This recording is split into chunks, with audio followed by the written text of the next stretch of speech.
अगर आपको बोर्ड परीक्षा में एक अच्छा नंबर चाहिए तो आपको क्वेश्चन आए या ना आए, आपकी कॉपी अच्छे से लिखा होना चाहिए।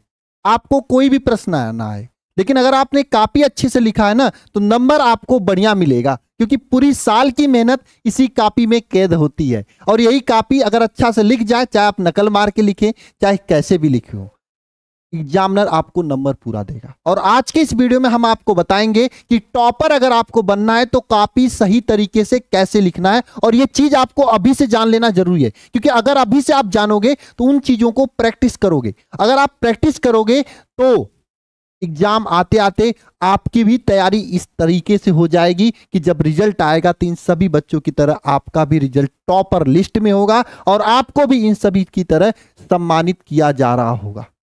लेकिन इसके लिए आपको पढ़ने के साथ साथ में कॉपी लिखने की प्रैक्टिस अच्छे से करनी है। कॉपी नहीं लिख पाओगे, कितना भी आप पढ़े हो, नंबर एग्जामिनर नहीं देगा। आपका चेहरा देखकर, आपका नाम देखकर नंबर कभी एग्जामिनर नहीं देता है। कॉपी सही तरीके से लिखने से, अगर एक प्रश्न आ रहा है, आप सही तरीके से नहीं लिख रहे हो और वहीं पे कोई बच्चा है उसको वो प्रश्न सही से नहीं भी आ रहा है लेकिन अच्छे तरीके से प्रेजेंटेशन करके लिख रहा है कॉपी पर, तो उस बच्चे को पूरा नंबर मिलेगा, आपको आधा अधूरा नंबर मिलेगा, है ना। तो सब खेला है लिखने के ऊपर। आप कितना भी पढ़ लो, कॉपी सही तरीके से नहीं लिखोगे तो नंबर अच्छा से नहीं मिलेगा। और इन सभी टॉपर्स ने कॉपी कैसे लिखा था, इन सभी टॉपर से मैंने बात किया है, साथ में मैं खुद कॉपियां चेक करता हूं, तो मुझे भी जो अनुभव है उन सभी चीजों को आज की इस वीडियो में बताने वाला हूं। वीडियो को पूरा देखिएगा और देखने के साथ में जो चीज फॉलो करने के लिए बोलूंगा उसको फॉलो करिएगा। निश्चित रूप से आप बोर्ड परीक्षा में पक्का टॉपर बनोगे। लेकिन हाँ, सबसे पहला काम आपको क्या करना है, कॉपी लिखने में सबसे पहला काम आपको सही तरीके का पेन देखना है।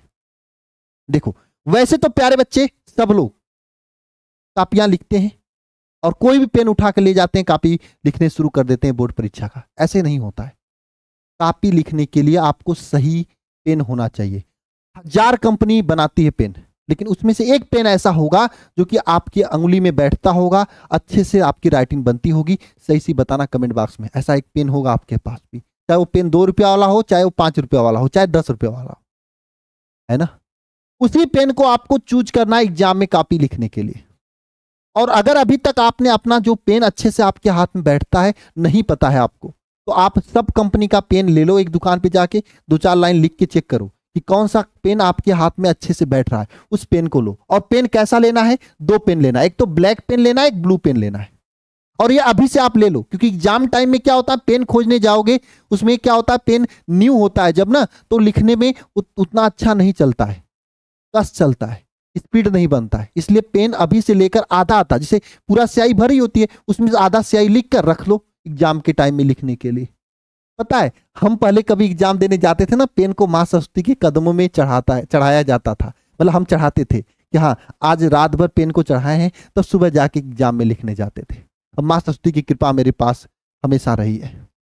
और आप भी ये काम करना, आप अभी से पेन ले लो, लिख के प्रैक्टिस किए रहो। जब एग्जाम देने जाना तो एक दिन पहले मां सरस्वती को पेन चढ़ा देना, और उससे पहले मां सरस्वती से एकदम पूरी शांति दिमाग से कहना कि मेरे पास जितना समय था, जितनी क्षमता थी, मैंने पूरा लगाया है अपने पढ़ाई करने में, बाकी अब आपके हाथ में है कितना नंबर हमें मिलता है ना। लेकिन ये तभी कर पाओगे जब अभी आप पूरा क्षमता समय पढ़ाई में लगाओगे तब, वरना फिर जब कहने जाओगे तो अंदर से आवाज आएगा, अरे तुम तो पढ़े नहीं हो भैया, तू तो मोबाइल चलाता था, तू तो साठ देखता था। तो ऐसे अंदर से आवाज ना आए, अंदर से ये आवाज आए कि मुझे जितना समय मिला था मैंने पूरा पढ़ाई किया है, एक एक मिनट अपने पढ़ाई पे यूज किया, ऐसा अंदर से आवाज आना चाहिए, है ना। तो सबसे पहला काम, कॉपी लिखने से पहले आपको पेन सही यूज करना है। तो पेन एक हथियार है आप लोगों का, और पेन में ब्लैक पेन और ब्लू पेन लेना है, साथ में एक ब्लैक स्केच पेन लेना है, इस तरीके का स्केच पेन, ये स्केच पेन, ये स्केच पेन जरूर लेना है। क्यों लेना है आगे मैं बताऊंगा। और ये स्केच पेन आपको जितना पेपर आपके पास है उतना पेन लेना है। ये अभी न मत लेना, एग्जाम के टाइम में ले लेना है। जैसे आपके 5 पेपर है तो 5 स्केच पेन लेना, ज्यादा महंगी नहीं आती, 2 या 3 रुपए की आती है। क्यों भैया, क्योंकि ये स्केच पेन में होता है एक तरह से केमिकल वगैरह होता है।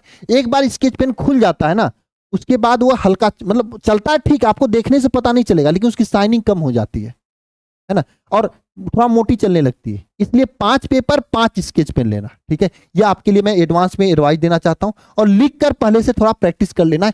कि हाँ कैसे आपको लिखना है कैसे नहीं लिखना। और मैं बता रहा हूं आपको, लिखने के प्रैक्टिस कराने के लिए जो मेरा वरदान बैच है उसमें तो हम पूरा एकदम बढ़िया से बोर्ड एग्जाम के पेपर से पहले पेपर का पूरा प्रैक्टिस करवा रहा हूं, अभी से शुरू कर दिया हूं, है ना। तो आपको ये स्केच पेन जरूर लेना है, और जो बच्चे पेपर देंगे उनसे मैं कह रहा हूं कि आप ये स्केच पेन लेकर पेपर देना, ठीक है। और 2 ब्लैक और ब्लू पेन यू लेना, ठीक है। अच्छा, ब्लैक ब्लू और स्केच पेन इनका यूज कैसे करना आगे मैं बताऊंगा, लेकिन उससे पहले एक बहुत बड़ी चीज मैं आपको बताने जा रहा हूं। फर्स्ट पेज को सही तरीके से भरने की बात। बहुत सारे ऐसे बच्चे होते हैं, बहुत सारे बच्चे, क्या मैं पिछले साल के एक बच्चे की बात बता रहा हूं, मैथ में उसका 0 नंबर आया था। गलती क्या हुई थी उससे पता है, इस कॉपी पर उसने सही तरीके से कुछ गलती कर दिया था भरने में, नंबर ही नहीं चढ़ा उसका। बाकी सब सब्जेक्ट में किसी में 92, किसी में 93 नंबर आया है। केमिस्ट्री में 70 में से उसका 69 नंबर आया था, और बाकी प्रैक्टिकल जोड़ के उसका 97 नंबर आ रहा था, लेकिन उसका मैथ में 0 नंबर आया था। पता है क्यों? बस इसलिए क्योंकि उसने यह कॉपी सही तरीके से यहाँ पे नेम रोल नंबर नहीं भरा था। तो पहला काम, जब भी आपको कॉपी एग्जाम में लिखना है तो ये भरना है, क्योंकि पूरी साल की मेहनत बर्बाद हो जाएगी अगर आप सही तरीके से नहीं भरोगे तो। दूसरा काम, ये पेपर जो होता है ना, इस पे लिखा होता है कि 3 घंटे 15 मिनट समय है, और यहाँ पे स्पष्ट रूप से लिखा होता है कि first 15 minute are allowed the candidate to read the question paper, यानी पहला 15 मिनट आपको क्वेश्चन पेपर पढ़ने के लिए दिया जाता है। जब एग्जामिनर, बोर्ड एग्जामिनर ऑलरेडी आपको क्वेश्चन पेपर 15 मिनट पढ़ने के लिए दे रहा है, तो क्यों लापरवाही करते हो आप लोग? 15 मिनट में पूरे क्वेश्चन पेपर को पढ़ा करो। पढ़ने से यह पता चलता है कि कौन सा प्रश्न आपको आ रहा है, कौन सा प्रश्न आपको नहीं आ रहा है, यह पता चलता है। और जो प्रश्न आपको आता है उसको नंबर 1 पे करना है, चाहे वो प्रश्न 8 नंबर वाला हो, चाहे वो प्रश्न, मैथ में 8 नंबर का आता है प्रश्न, भाई सुन लेना, ठीक है। यूपी बोर्ड में मैथ में 8 नंबर का प्रश्न आता है, ठीक है। चाहे वो प्रश्न 5 नंबर वाला हो, चाहे 2 नंबर वाला, ठीक है। कितने भी नंबर का प्रश्न हो, पहले उसे करना है जो आपको एकदम बढ़िया से आ रहा हो। ये मैं सुना सीरियल वाइज से ही लिखना है मुझे, नहीं, ये गलत बात है, इसमें मजा नहीं आता है। पहले जो प्रश्न आपको आ रहा है वही अच्छा से लिखना, ताकि एग्जामिनर के ऊपर फर्स्ट इंप्रेशन अच्छा जाए। सेकेंड बात, जो भी प्रश्न लिखना उसका नंबरिंग बड़ा बढ़िया से डालना। देखो यहाँ पे नंबरिंग डाला गया है ना, जैसे देखो मैंने कहा ना स्केच पेन का यूज क्या होता है, जैसे खंड क डाला गया है, नीचे प्रश्नोत्तर संख्या 1 का क, फिर उसका आंसर लिखा गया है। इसी तरह से देखो प्रश्नोत्तर संख्या 1 का ख आंसर लिखा गया है, प्रश्नोत्तर संख्या 1 का ग आंसर लिखा गया है। देख रहे हो, बात समझ में आ रही है? तो जो प्रश्न आपको लिखना है उस प्रश्न को यहाँ पे खंड डाल के बढ़िया तरीके से लिखना। अच्छा, ये सब स्केच पेन से डालना, और 1 का ख का दूसरा बी वाला सहित इसको आप ब्लैक पेन से डालना, और आंसर ब्लू पेन से लिखना। पूरा यहाँ पे लिखा हुआ है। आंसर सही तरीके से लिखने के साथ में आंसर का नंबर, यानी किस क्वेश्चन का आंसर है, ये डालना बहुत जरूरी है, नहीं तो बहुत सारे बच्चों को यहाँ पे नंबर कट जाता है।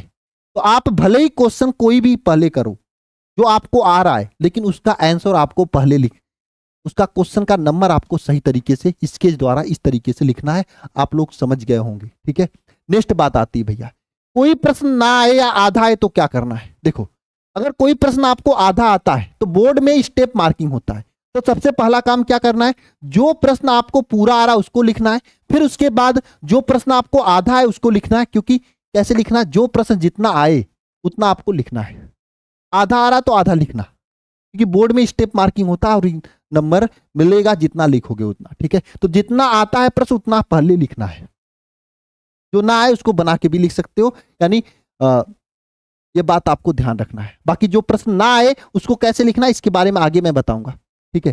दूसरी बात, एक बात ध्यान रखना है आपको, जितना नंबर का प्रश्न है उतना ही नंबर का लिखना है। ये नहीं कि 1 नंबर का प्रश्न है और खूब बढ़िया से कॉपी का पेज भर रहे हो, नहीं, इससे काम नहीं चलता है। जितने नंबर का प्रश्न है उतना नंबर ही लिखना है ना। 2 नंबर का प्रश्न 2 नंबर इतना आंसर लिखना, 5 नंबर का प्रश्न तो 5 नंबर इतना आंसर लिखना। पूरा कॉपी भरने से कोई मतलब नहीं है। नेक्स्ट चीज आती है, अगर कोई प्रश्न ना आए तो क्या करना है। तो सबसे पहला काम घबराना नहीं है। बहुत सारे लोग घबरा जाते हैं। अब पहले ऐसे प्रश्न को नहीं करना है जो आपको नहीं आए, उसको लास्ट में करना है। ध्यान से पढ़ो, जो प्रश्न में पूछा गया उसको बहुत ही अच्छे से ध्यान से सबसे पहला काम पढ़ना है। और ऐसे प्रश्न का अगर ध्यान से पढ़ोगे तो उससे रिलेटेड कोई ना कोई चीज आपके दिमाग में आएगा, उस चीज को लिख देना। लेकिन लिखना कैसे? पैराग्राफ के रूप में आंसर लिखना है, पॉइंट वाइज आंसर नहीं लिखना है।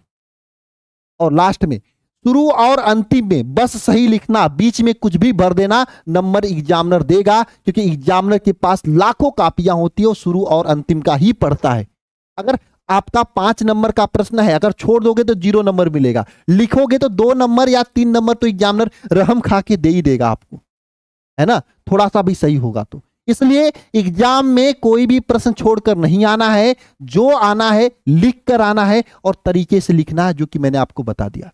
ठीक है। अच्छा, दूसरी बात, कुछ लोग सोचते हैं ज्यादा का पन्ना भरेंगे, ज्यादा कापी भरेंगे तो नंबर खूब मिलेगा। नहीं, ऐसा नहीं होता है भैया। जितना उत्तर सही होता है उतना ही लिखा करो, सही उत्तर लिखने का नंबर मिलता है, ज्यादा कापी ज्यादा पन्ना भरने का नंबर नहीं मिलता है। ये बात दिमाग में सेट कर लो, ठीक है ना। तो जितना आपका क्वेश्चन पूछा उतना ही आंसर लिखना है। पूछेगा आपको दादाजी के बारे में, आप बताओगे दादी जी, उसके नाना जी के बारे में बताने लगो तो लफड़ा हो जाएगा। जितना आपसे पूछे उतना ही आंसर टू द पॉइंट देना, कापी भरने का नंबर कहीं नहीं मिलता है। ठीक है। नेक्स्ट चीज आता है, कुछ लोग सोचते हैं भैया कापी में पैसा भर दें, इमोशनल बातें लिख दें कि हमारी शादी है भैया, टॉपर बना दो, मुझे पास कर दो। क्या ऐसे नंबर मिलता है? अब ये डिपेंड करता है एग्जामिनर के ऊपर, लेकिन जहां तक मैं जानता हूं कोई प्रभाव नहीं पड़ता है।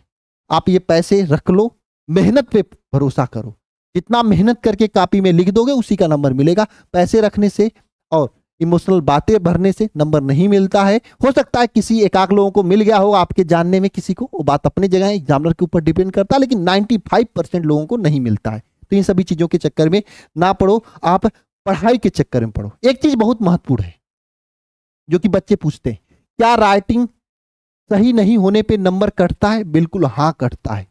आपको अभी समय है बोर्ड परीक्षा में, तो आप अपनी राइटिंग को सही कर लो, है ना। राइटिंग सही करने नहीं आ रहा है तो नीचे कमेंट बॉक्स में कमेंट कर देना, मैं राइटिंग सही करने का तरीका आपको बता दूंगा। लेकिन राइटिंग सही करने का तरीका सीख लो, राइटिंग सही भी कर लो, क्योंकि राइटिंग पे नंबर कटता है। अगर सही राइटिंग किसी बच्चे ने लिखा है तो उस पर अगर उसको 5 नंबर मिलेगा, आपकी राइटिंग गंदी तो आपको 4 नंबर या 3 नंबर मिलेगा। तो 1-2 नंबर इस तरीके काट लिया जाता है ना। आप भी एग्जामिनर बनोगे तो आप भी काट दोगे, नहीं समझ में आएगा क्या लिखा तो काट ही दोगे ना, सही बात है कि नहीं, काट दोगे, है ना। सही आंसर लिखियो, नहीं समझ में आ रहा तो काट देगा। आपको अगर कोई क्वेश्चन ना आए तो ऐसा आंसर लिखो कि ना समझ में आए, बात अपने जगह। क्योंकि हम लोग बचपन में ऐसा किया करते थे, जो कोई प्रश्न नहीं आता था ना, उस प्रश्न को आंसर इतना घुमा घुमा के इतना गंदी राइटिंग में लिखते थे कि एग्जामिनर पढ़े नहीं, सोचे कि हाँ चलो क्वेश्चन का आंसर लिखा, दे दो नंबर, छोड़ो जाने दो, है ना। ऐसा काम उस प्रश्न के साथ कर सकते हो जो प्रश्न ना आए, लेकिन जो प्रश्न आ रहा है उस पर तो भैया सही राइटिंग करके लिखो। और हाँ, मैं सभी से कहना चाहता हूं, क्यों नहीं आएगा आपको प्रश्न? अगर पढ़ोगे तो क्यों नहीं आएगा प्रश्न? मेहनत करोगे तो क्यों नहीं आएगा यार प्रश्न आपको? आपके लिए बहुत ही बेहतरीन तरीके से इस वरदान बैच में क्लासेस चल रही हैं। कुछ लोग कहते हैं भैया चैप्टर 1 से चलाओगे, कहां से चलाओगे? भैया चैप्टर 1 से ही तो क्लास चल रही है, एक आध चैप्टर आगे बढ़ा है और उसको हम दोबारा से पढ़ा देंगे आपको। आगे प्रयास बैच आएगा, उसमें फिर से पढ़ा दिया जाएगा। तो भैया आप बिना देर किए इस वरदान बैच को ज्वाइन कर लो, आपके लिए बहुत जरूरी है। अगर आपको टॉपर बनना है, टॉप रिजल्ट चाहिए तो, है ना, क्योंकि सबसे मेहनती और सबसे बढ़िया से, कोई ऐसी बात नहीं कि आपको आधा अधूरा पढ़ाएं, ऐसा कुछ नहीं, पूरा डिटेल में अच्छे से पढ़ाकर कोई बैच है तो ये वरदान बैच है, यहाँ पे पढ़ाया जा रहा है। इसको आप ज्वाइन करके अपनी तैयारी को जबरदस्त लेवल पर ले जा सकते हो। 1 शॉट के जरिए पूरे सिलेबस को कवर कराया जा रहा है, फिर उसके इंपॉर्टेंट क्वेश्चन, फिर संजीवनी बुकलेट भी दिया जा रहा है। ये संजीवनी बुकलेट जिसमें सभी चैप्टर्स के मोस्ट इंपॉर्टेंट क्वेश्चन हैं, बस इतना तैयार कर लेना, संजीवनी बुकलेट से पूरे क्वेश्चन फंसेंगे। साथ में अगर आपके पास नोट्स नहीं है तो ये वरदान बुक भी मंगा सकते हो। इस बनाने के लिए आप सभी लोग इस नंबर पे कॉल कर लो, 930-577-1375। आपको पूरी जानकारी बता दी जाएगी, लेकिन बस इतना जान लेना कि मेहनत करना पड़ेगा, बिना मेहनत किए आप कुछ नहीं पा सकते हो। बाकी मिलते हैं नेक्स्ट क्लास में, तब तक के लिए सभी को जय मां सरस्वती। कॉपी कैसे लिखना मैंने पूरा बता दिया है, चीजों को फॉलो करना। और जो टेस्ट है ही नहीं वरदान बैच में, वरदान बैच में जो फिजिक्स का टेस्ट है ना, 9 नवंबर को, ठीक है, चैप्टर 1 to 5, इस टेस्ट में आप लोग पूरा का पूरा बढ़िया तरीके से लिख कर आना, छाप कर आना, है ना, इस बैच में जो टेस्ट होगा, ठीक है, उसी तरीके से लिखना जैसे मैंने आज बताया है। क्वेश्चन का नंबर वैसे ही डालना, ठीक है, पूरा तरीके से। बाकी जो बच्चे अभी तक बैच नहीं लिए हैं, बैच ज्वाइन करें और तैयारी की शुरुआत करें, क्योंकि इतना जबरदस्त, इतना बेहतरीन तैयारी आपको कहीं नहीं हो रही है। बाकी मिलते हैं नेक्स्ट क्लास में। सभी को जय मां सरस्वती।